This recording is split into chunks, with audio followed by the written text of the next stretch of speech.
What is going on, everybody? Bobby Five, my man Rody is about to pop in a second. Once he wants to slide himself on into the room, I see him in the waiting room. And after we get Rody, we'll have Sheets popping in right now. So, Sheets, how you doing, man? Hey, what's going on? How was your weekend? It's been pretty good. A lot of stuff going on, a lot of family stuff, pre-Thanksgiving stuff. So that's been most of it, and got get a little hectic. How about you? Good. So I'm still thinking of that when you told me this weekend, like it's going to be a very light Firestone Thanksgiving this year, only like 140 people. Yeah, that's right, 138. The smallest one we've had in my lifetime. Oh no, we had one smaller one, I think, during the pandemic, but that was it. Rody, how you doing today, bud? Good, man. How's it going? Pretty good, pretty good. Just getting some final thoughts and everything ready. It's not the most fun slate in the world, but I think there's some things we could talk through and some things we can do. Let's get into position by position. Before we do, I'm going to ask Sheets because he sometimes does. Do you have any overall thoughts you want to lay out there on the slate, Sheets? I do, but before I do that, I wasn't even aware. I got to promote this a little more. I happen to have caught this because I went on YouTube earlier today just to troll around a little bit, and I didn't realize that that Rody, you do this rise and grind thing. Is this every Sunday? Oh no, I just did that today because I didn't have. I was late on my content, so I did a breakdown, and we didn't. Okay. We didn't do a picks video. We've been busy the last couple of weeks, so I threw a little extra video out there. Okay. I like the idea, though. I do like the idea. I love it. No, I need it, I'm like the worst with even knowing what's going on our own site. So it's kind of cool to every once in a while figure out what's going on over there. Yeah. So I do have a couple of overall thoughts on this slate. It's there's a couple of games that stand out, and it's going to be a question of how much you want to flood it. That like most slates, honestly. But I do think there's a dichotomy also between a couple of games where one team has the team total that can that can get there, as opposed to the team to game stacks type of approach. And you can make a case for either. Remember, like last week, the single onslaught team just got there. With Dallas.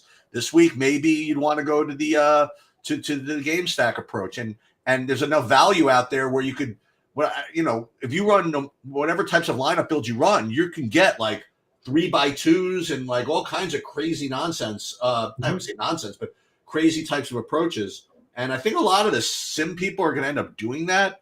So just an overall thought is that if you want to kind of get off of that, you don't do those types of things and try to get different in construction. But that's for later on in the show, I guess. But that's my overall view of this. No, that's great. I appreciate that. That's good to go. All right, we're going to go position by position. We'll talk about stacks as we go. But like you mentioned, Sheets, I do think that this, like you have the Dolphins today stand out, or even the Cowboys again as a potential onslaught, team. And then you've got the game stack that everyone's playing of Arizona and Houston, which I think there's still enough pieces that you can get different with if you want to play a few thinner plays from that game, depending on what happens with Noah Brown. And we don't have that, probably won't for another half hour or so. He's not going to play, I don't think. As of right now, he's still questionable officially, so I'm just putting it out there. Yes, I think it's likely that he doesn't play, but I'm just leaving it out there. I left him in my lineups, and I'll just sub them out and do the things I need to do if I have to. All right. Let's start it off though with you, Sheets, and why don't you tell us a quarterback who you're heaviest exposed to this week? Yeah, so this among a lot of slates is going to depend on what type of contest you're in. I mean, if you're playing like low risk or like single entry or stuff like that, certainly hard to argue with Murray. You know what I mean? He's just so he's cheap, and all of his receivers are cheap.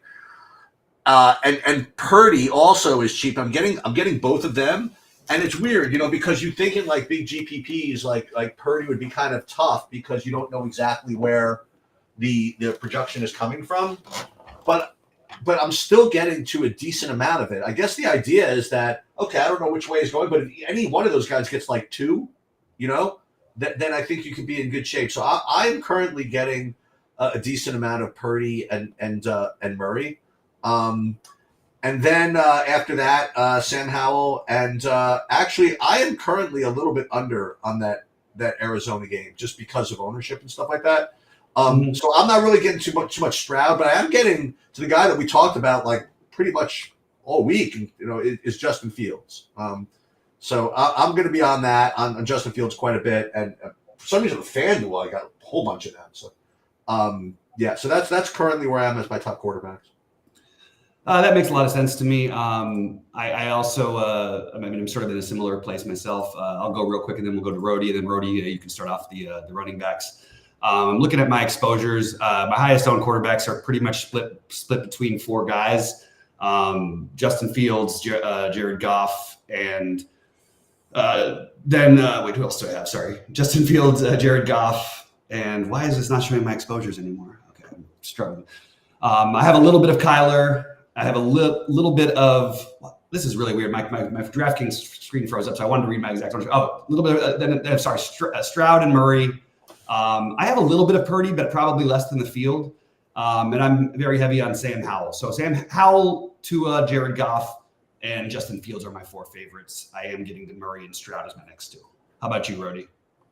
Yeah, pretty similar. I just don't have the field exposure as you guys. I did build them in a couple lineups, but I like Kyler Murray, CJ Stroud a lot.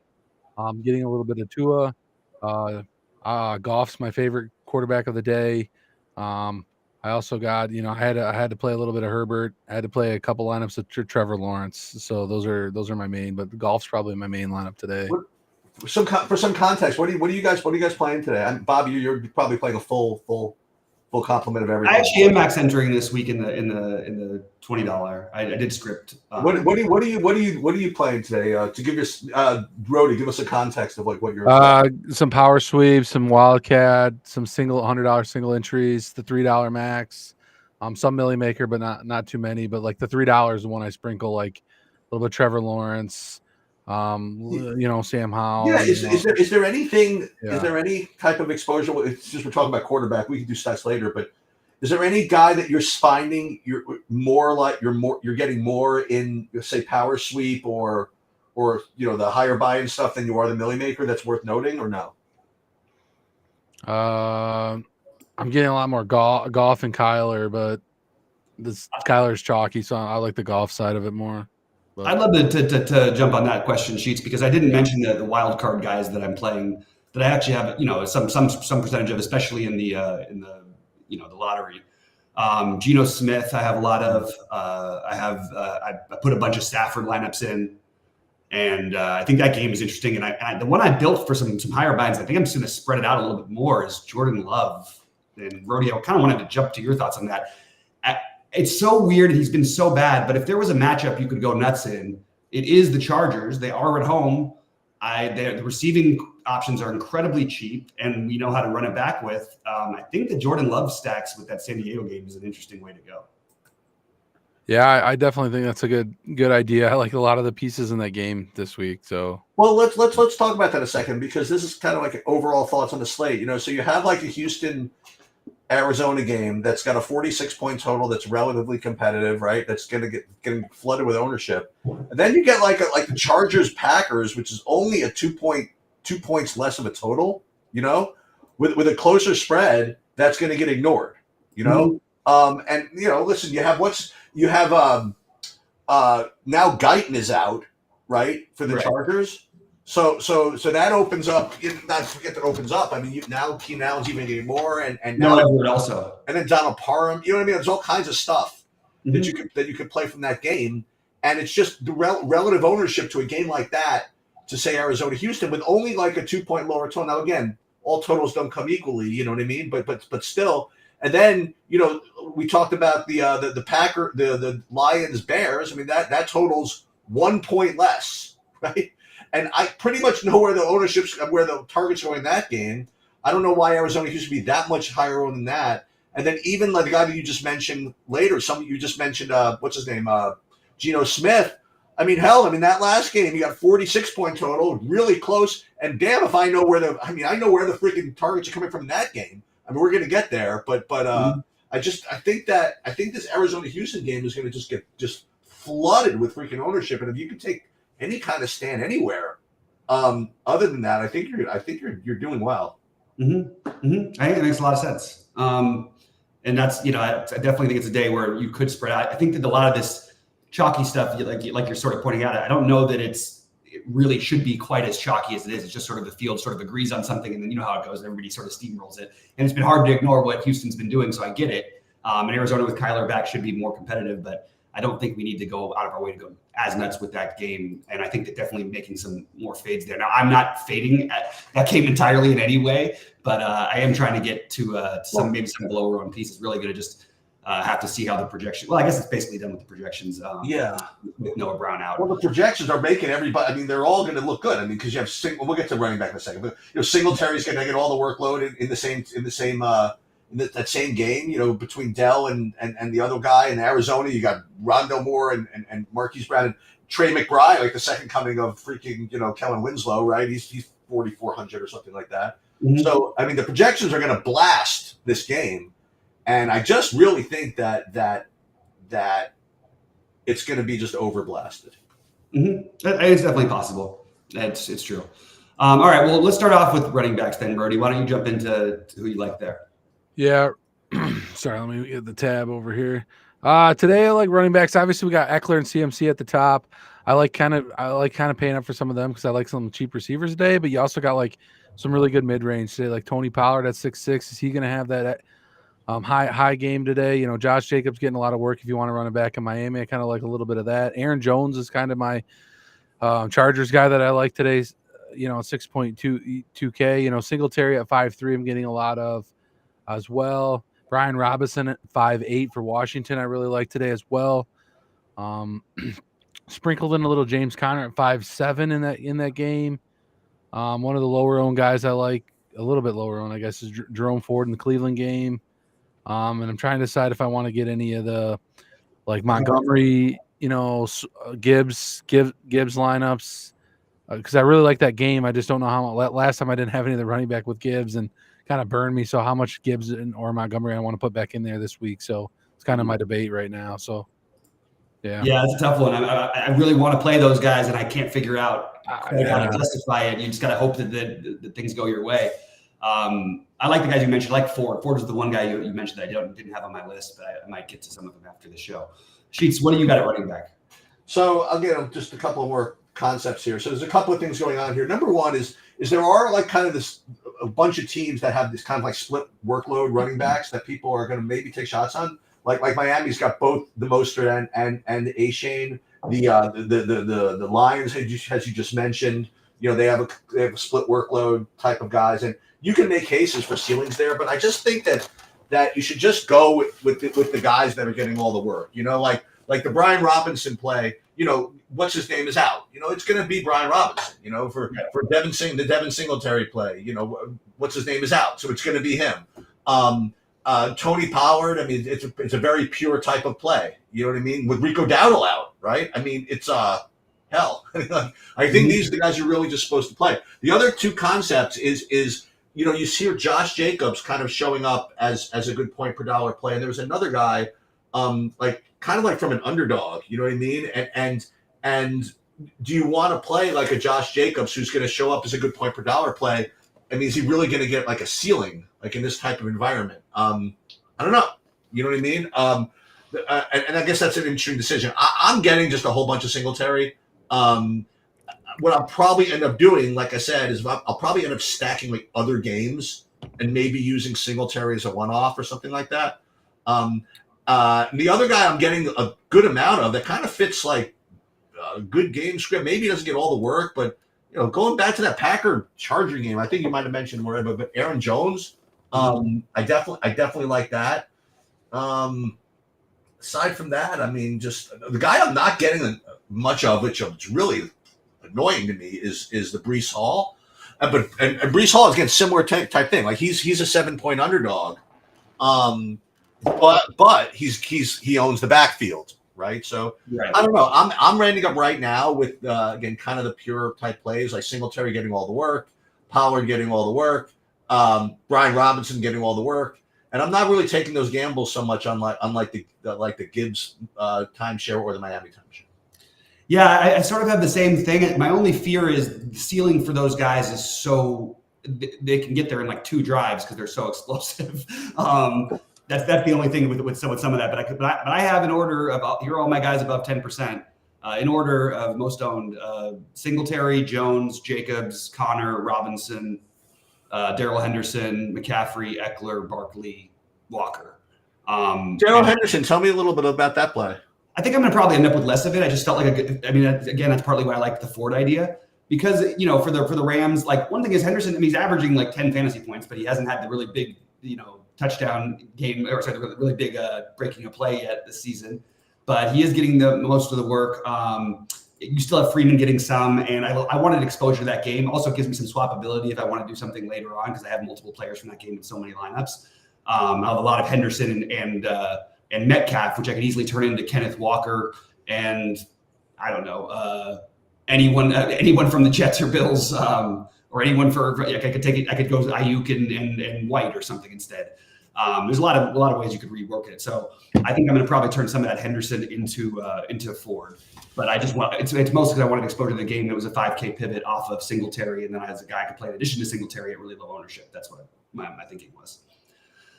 And for whatever reason, when I was trying to script, Saberson kept wanting to give me him like even more. They wanted to give me like 50% of them, and I'm like, this seems a little crazy for me. Which guy? The Henderson. Okay. But it was probably because of my rules and the things that I built and everything. I do think that addressing one thing about you were talking about builds and instead of just talking about plays, as we talk more about in general, like trying to really.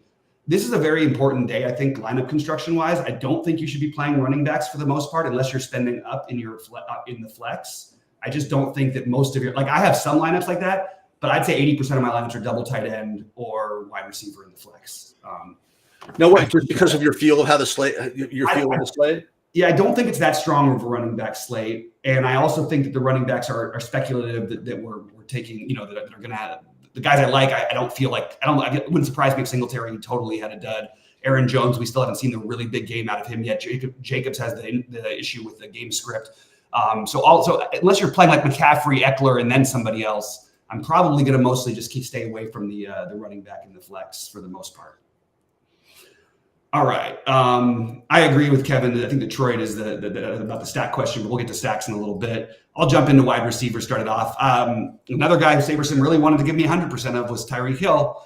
I ended up with, I'm about 30% right now. He and DJ Moore, I both have 30% of.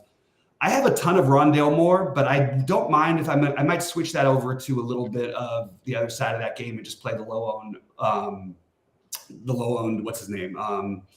Robert Woods. But I also think that maybe the right thing to do is get some of our guy. I've got 15% of them.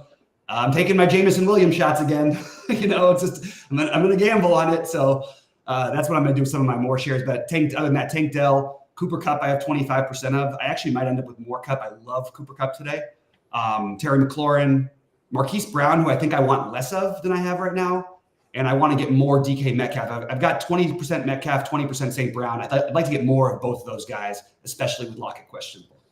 How about you, Brody? And then we'll go to Sheets to close it out, the wide receivers. Yeah, I like a lot of those calls. I like I'm getting a lot of Rondale Moore. Obviously, I like Amon St. Brown today in the Detroit game. I really like him a lot. Cooper Kupp's a guy that I put in the playbook a little bit. I like today, but I need to get a little bit more of him. Tank Dell's a huge piece on that game. 5,900. He's going to be very chalky. Another couple guys that I really like is Kirk and Ridley in that Jacksonville. Just that stack to me is so cheap for high usage guys. So I like them more one-offs, but like I threw a couple Lawrence stacks in. Waddle at 7,600 I like as well. Still waiting on the big game for him.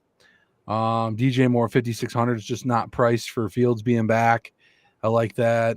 If you want to play like the higher buy or like larger fields, like Mooney at 3,300 as well in that same game. Gallup 3,800 in that cheap range. I'm just trying to go through a couple cheap guys for you. Robert Woods at 3,700. I know Bobby mentioned Curtis Samuel 3,600. I like Quinn Johnson 4,200. I might give him another go again. He hasn't looked great, but throw him in there a little bit. Christian Watson, a guy at 4,600. I want to mention. Really getting a lot in the media, really trying to get grooving with Love. So I'd like to get him going again. Hopefully he gets going with the Packers today, and today might be the day. So yeah, he's been they were saying earlier, I totally agreed. Other than Tony Pollard has been by far the biggest disappointment for fantasy this season. I don't think it's really arguable. But I think number two is probably him. He's been just horrendous, Watson. The fact that he's being almost doubled up by Dobbs now scoring wise, and he's like, and Reed has outscored him in almost every game. It's like kind of like what happened to this guy? I was high on him. I thought he was going to be taking the Olave step. I actually thought Olave would take an even bigger step too. But anyway, yeah, definitely some interesting plays there. How about you, Sheets, at wide receiver? You can. I'm just going to make this comment. I mean, you can get to like Tua, Waddle, Hill stacks like extremely easily today, and and a lot of my builds are getting me there. And if you're not getting there in stacks, I mean, part of the allure of all this Arizona value, for example, Houston value, is that you could just slot Tyreek Hill if you want, like as a one-off, almost trivially. So I'm getting to a lot of that. I'm getting to a lot of Waddle. And another guy who I have right now 30% of, I mean, certainly there's no game in the last, whatever that you'd be that happy with, but Devontae Adams I have about 30% of right now. And you touched on it like briefly, but the with the Houston stuff, I mean, Tank Dell is going to be really popular, and even Nico Collins coming back. But Bob, you mentioned like the low-owned Robert Woods, and that's a real good way to play that Houston game. Mm-hmm. Like if you play say Collins and Wood and throw out Dell, or play even Wood and Schultz or something like that, and throw out Dell and Collins, and whatever it is, that could be useful. And I will note that Tank Dell's like huge games. I'm not saying he's bad or anything like that. They've always been with like somebody out. Like they haven't had like the full Monty, in the game. But Noah Brown has been their best somebody, and he's supposed to be out. So that's right. That's true. So otherwise I hear you, but also he is young rookie. He's gonna have some fluctuation. It's just hard when you watch them play. I've watched every minute of the last 2 games that Houston played, and they look for him every time, every big third down, every bomb they take, they're looking for him. So, but I agree that someone has been out, but I just think we have that same situation a little bit with Noah Brown.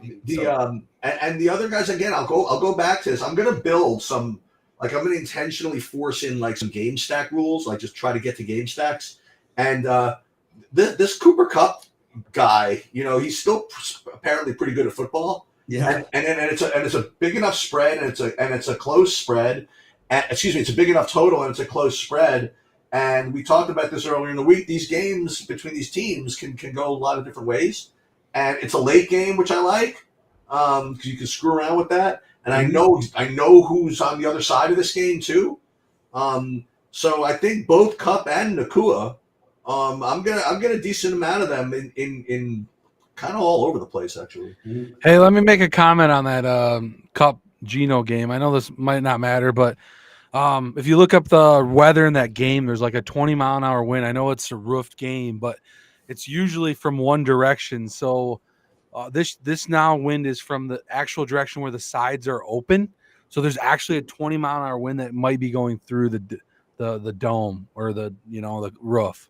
Just throwing that out there. It's on the weather. I'm going to throw out that I've been to that stadium a number of times, and I just can't see how the wind could end up affecting the field, unless it was blowing like 60 miles an hour. I understand they say it funnels through. I don't even feel it funneling where I'm sitting. So, and even when I've sat way at the top of that thing, I never felt it, even when it was windy outside.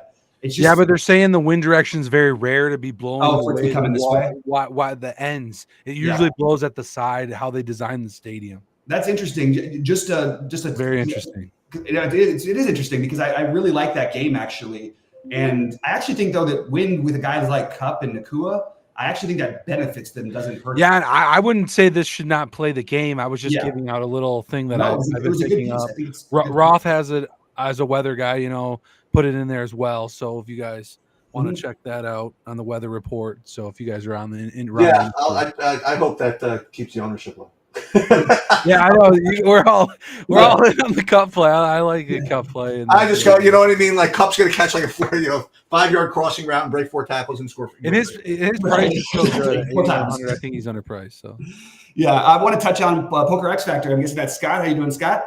He said, isn't Brandon Cooks super cheap on DraftKings as a wide receiver with big upside? So I would say, while it feels chasey, we've seen this before with Cooks. Like, he'll have like 4 or 5 games and everybody will talk about how he's washed. And then his next 4 or 5 games, it's like 100 yards every game and 2 touchdowns. So I actually don't mind that at all if you want to take Brandon Cooks as a low-owned option. I wouldn't expect the 35 you got from him last week, but could he get you 20 plus? I think so. Well, it's the same thing. So Scott touched on this as we started. You know, there are certain different types of concepts of what types of teams to play, and we talked about Dallas being, you know, they have a big team total. They have the biggest team total. I mean, they're tied with the biggest team total on the board, but you know, the game doesn't rate to be as competitive, so people might not play them. But like last week, they got their entire team total in the first half, pretty much. And they had no qualms about trying to rack up the points until it was 49, to the point where Bobby mentioned this earlier. They wanted to get CeeDee Lamb that extra couple of catches so that he can get the 10 for 150 or something like that. Yeah. Between that one and then McCaffrey freaking nonsense, like at the end of that game. I mean, you're bringing it up. It's a trauma for me. This is a trauma from last week. I can't talk about it anymore. Oh, no, sorry. I'm just kidding. That's why I also. But I do think, Scott, and this is pretty like narrative based, is that I think that Dallas did take the opportunity, because they knew that game was going to be in hand regardless of what they did, was to kind of like get Cooks his. You know what I mean? Like I think that made a lot of sense. And I'm not saying he's not cheap like you said, but I think it's probably back to business. You know, like it's going to be the Lamb show, and I do think that Tony Pollard, they're gonna, if there's anybody they're gonna want to try to, you know, force feed a touchdown to, it's going to be him. Last week too, right? What's that? I would have thought that last week too. That's what I didn't understand. He had shots. I mean, like, you know, but whatever. They pulled him out of the game on those last drives. They played Dowdle. He was the only starter that didn't play. Right. It was just like weird. Anyway, but that's why my big bold take of the day is that there's a one possession game, at least towards the end, where Carolina has a chance to win that game, if not winning the game actually outright. I really like it. And Thielen catches his third touchdown of the game and breaks the slate. Breaks the slate at no ownership finally after being chalked at 7,800 every week. There you have it. That's it. All right, so I'll jump over to tight ends now. Sheets. Sheets. Why don't you start off the tight ends and? Well, first thing I'll notice is that it wasn't too long ago in the DFS world, maybe like in the last 2 years, really, that it seems as though tight end went from like the big dumpster fire position to now like just incredible plays like every week. All these studs, all these young studs are playing now. Like amazing, you know. I go all the way down the list here. From the Kellen Winslow / David Casper, Trey McBride, greatest tight end in history apparently at 70% ownership. But then you have other guys. I mean, you have Kincaid, Schultz, Thomas, Kittle, Laporta. So you want to play a double tight end game, you know, a double tight end lineup. You can play Laporta, Kmet, fade McBride. You know what I mean? And then you're really in business. I got some of that for sure. Yeah. So tight end, I currently do have McBride as my highest owned. It's just kind of tough to get away from right now. But I will say this. I was about to say that McBride only had the one game with Kyler. Maybe Kyler would be more inclined to. I don't know. He honestly is a tough fade. And I'm getting just a good amount of him. Yep. It's interesting because I was saying before, and I looked at my tight end ownership percentage, and it's literally I have 160% of my lineups have 160% tight end ownership. So that means I'm playing 60% tight ends in both in the flex, I guess. All right, Rody, how about you at tight end? Trey McBride, obviously the chalk. I really like Sam Laporta, so I like that Detroit game a lot today. So that's one of my favorite. Dalton Schultz in the Houston game. I think he's going to be a play for me this week. Like him, I am getting a little Cole Kmet like him in that game against Detroit as well. Sprinkled in maybe a little George Kittle, Luke Musgrave in that other game I like lower owned. Parham Chig I like a little bit more in the Jacksonville game, getting a lot of work there. Higbee's pretty cheap with Stafford back. Always Stafford like Higbee a little bit in that game we liked. 3,300. I think his prices come way down, but he could get a lot of balls from Stafford when Stafford looks to him. Threw in a little bit of Meyer and a run back in the Miami game, but that game, like Sheet said, might be just a game where you stack the Miami. I don't know about run backs in that game, but it's an option, and that's kind of where I'm at, just kind of loading up on those guys. Yeah, I think that those definitely make a lot of sense. I love the Higbee's. He's like in my afternoon builds mostly, but I do have some of them in my main slate too. I think that he's a really interesting play today that's totally going to be overlooked. McBride and Schultz are my highest owned, but not by an alarming amount. And what I'm doing a lot is I'm playing like McBride with Kmet, or Schultz with Laporta or something like that. You know what I mean? Just to get like a little different double tight end action. I also have a lot of Logan Thomas, Evan Ingram, and then Tyler Conklin and Luke Musgrave. I have at like 7% each, but probably going to end up with like 10% of them. I think Conklin's getting overlooked. The Bills are the second worst team in the NFL against tight ends. It's going to be the game script you would think would be a passing situational, thing for them. And dumping it down to, we've been seeing the target, seven catches last week for Conklin, and he's only 2,900. So I think he's an interesting one. Hey, back to running back for a second. How much of you, since you're playing 150, how much of in the 150 are you getting of Singletary? About 20%, 15%, 20%. Okay. Somewhere around there. Yeah, I would have to force that little in if I was in the 150. Well, I'm playing that game as 18% of my stacks, so it's kind of hard to just ignore them. No, I know, but what I'm saying is I'm getting like 70. You're like 70%. Oh, I thought you were saying you're getting like none of them. I'm sorry. I'd have to force to get to 20. You know what I mean? Like it's such a tough fade no matter how I build. That's maybe Rody with the Ford call is a way to get off of it. Oh, really? Maybe. I mean, it's not like I don't know how Pittsburgh's going to move the ball. Wait, the defense is in a minute. But I don't know how Pittsburgh's going to move the ball in this Cleveland defense. It doesn't seem very easy to do. Ford ran for what it's worth, Ford's biggest game was against Pitt earlier. And his last 2 games, he has 37 total carries. He had 100 yards of rushing last week against Baltimore. Yeah, I mean, I'm not going to play Kareem Hunt, but you could probably make a case even for that one too. But I think that Ford is the better one. I'm going to say something else. Okay. So Devin Singletary last week had 30 rushes, 150 yards, 10 million fantasy. Well, actually, only 26 fantasy points, whatever. 100 million fantasy points, TD, reception, all this stuff. The week before, the team scored 39 points, and he was good for a crisp 4 fantasy points. That was a different thing. I understand, but I don't have to I don't have to make excuses if he's 35% owned. You know what I mean? Sure, absolutely. Just from in the vacuum, I totally get it. I mean, it's definitely a different matchup, right? Tampa Bay, you don't want to run against, Yeah. But I mean, I don't know. I just feel as though, I mean, you look at the game log and you have one game. I know it's different because what's his name was around and stuff like this. I just don't see this line score today. I just don't see it. Yeah, we'll see.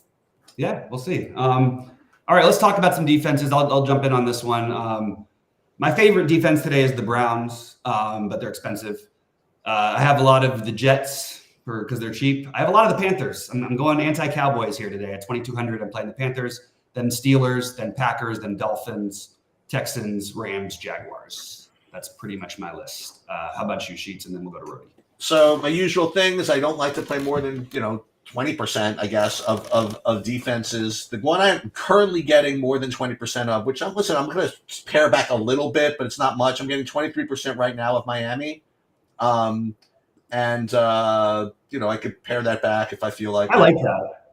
Yeah. The other one I'm getting, which is probably a pretty cool play if you think about it, is I'm getting 15% of the Texans.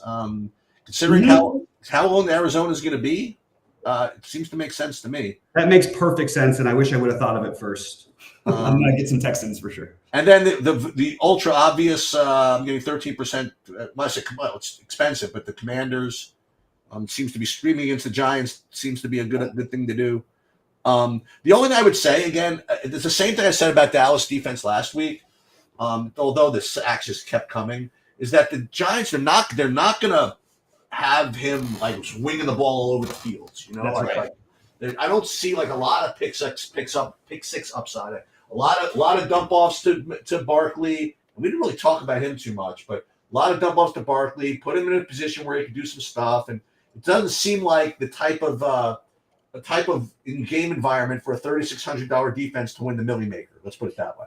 And can I elaborate like a little bit on what you're saying? Like, I think it's interesting the idea of playing Barkley more today. Like, one thing is, if first of all, if the game stays close at all, Barkley has a hand in it somehow or another. There's just no way that they're going to score 20 points without Barkley scoring any of them. You know what I mean? Right. And I also think like it's not like this Dolphins defense is like the best defense in the NFL. They're better than maybe people think, but like why couldn't Barkley break a couple plays today? And I think I You mean Commanders?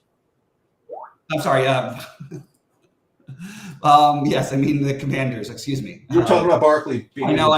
This is what happens to me. My brain is fried. I've been up since 2 Yeah, but no. But listen. But you're bringing up a point because I was going to compare the Barkley play to the Josh Jacobs play, right? That's what I was going to. That's what I was saying And, before. and they're sort of similar in a way, like Jacobs. On the one hand, it's probably going to be come from behind, and I don't know, whatever. And that coach loves to cram the ball. He loves to run it. I don't know how long they're going to be able to do that for. But like you said, I mean, if that game does in fact stay close, you have to think Jacobs is doing okay. The only thing that's different again is Barkley doesn't have like the Devontae Adams on the team to take some pressure away. No, Barkley doesn't have a tenth of a Devontae Adams because there's nobody out there who catches any ball. Actually, lately Devontae Adams looks like he's been a Giants wide receiver. He's catching like 3 balls a game lately. Yeah. All right, Rody, defenses before we do final thoughts.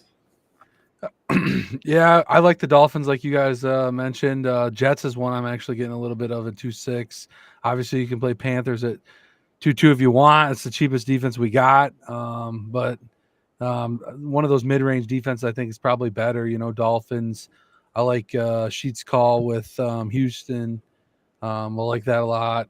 So just even play up to the Cowboys, I really like a 4-1 even. So, so I'm just kind of sprinkling in my defenses as normal. I've kind of got almost all the teams, even probably a little Packers, even probably a little Bucks. I got almost everyone today, so just sprinkle it in. Bobby, one of the news updates for you: Noah Brown is inactive. Okay, yeah, I was just waiting just in case because there was another time this year where we had a Houston guy questionable. We assumed he was out and he played. So You want to go over some FanDuel exposure? Or? I'm only playing a couple lineups on FanDuel. I think there's a lot of good cheap quarterback options. I think Justin Fields is the major differentiator. Like his price is just too low, especially for FanDuel scoring. So I like him even better over there. And I wanted to get some exposure to the big buy-in. So one of my 2 big buy-ins on FanDuel, I think, is going to be a Rams Seattle stack. That's my only difference. Yeah, as I alluded to earlier, I just want to hammer this home. Yeah, I'm getting just a ton of Bears and Fields on FanDuel. Mm-hmm. Just to kind of make the distinction, and then on see if anything's different running back wise. Not really. I mean, still more all the Singletary you can eat. Apparently, I don't know I really don't know what I'm going to do with that. And that's pretty much the only difference. I mean, DJ Moore is that top owned receiver over there. Getting some more Jahan Dotson, if that means anything. He's really cheap over there. Oh, okay. And then tight end, obviously Cole Kmet, right? So it's a little bit different now. Again, just because it happened to be where I've been doing the best, I guess, from an ROI perspective is Yahoo. I will give out the Yahoo exposures again if people are going over there because there's a little bit different. I have just my highest owned team over there is Miami. Like you can even get to Miami really easily over there. I have like a full 40% Miami on Yahoo. So if you didn't want to play Miami, run some stuff over on Yahoo and you could try that. Mm-hmm. What else is different over there? Not too much. Yeah, makes sense. All right, let's talk about the game stacks. I guess they're pretty straightforward. Miami hammer stack with maybe Jacobs or Adams as a run back. I actually do think that makes a lot of sense. I like the Washington stack with Barkley as a run back. I like the Chicago-Detroit game the best. Arizona and Houston, I would like the second best, but it's going to be so owned. I'm probably going to have a little bit less of it. And those are the main ones for me. My hot take of the day is that it's not that hot of a take, but I think double tight ends win the million. How about, I guess that's something. And I think that one of those tight ends is not going to be McBride, just to try and get a little funny with it. That's double tight end, no McBride in the winner for the million. That's my prediction. How about you, Sheets? Any stacks you want to mention or any final thoughts? Yeah, I've alluded to this a couple of times, and I'm gonna get over on this one. I'm gonna force in some more of this Rams Seattle thing. I think it's gonna be overlooked relative to the other ones, and if I'll tell you this is that it's gonna be a little less obvious, but if the early games aren't going the way I want. But then you can't do that in the late games because they're going to be so popular in the late games. The Rams won't be though. You don't think? I don't think the Rams are looking like they're super popular today. Oh, I'm talking about the late slate. In the late slate, yeah. When all you have to compare them with the San Francisco, really. Right. I mean, the late slate we're probably supposed to play Buffalo. I mean, that's actually true. You know what?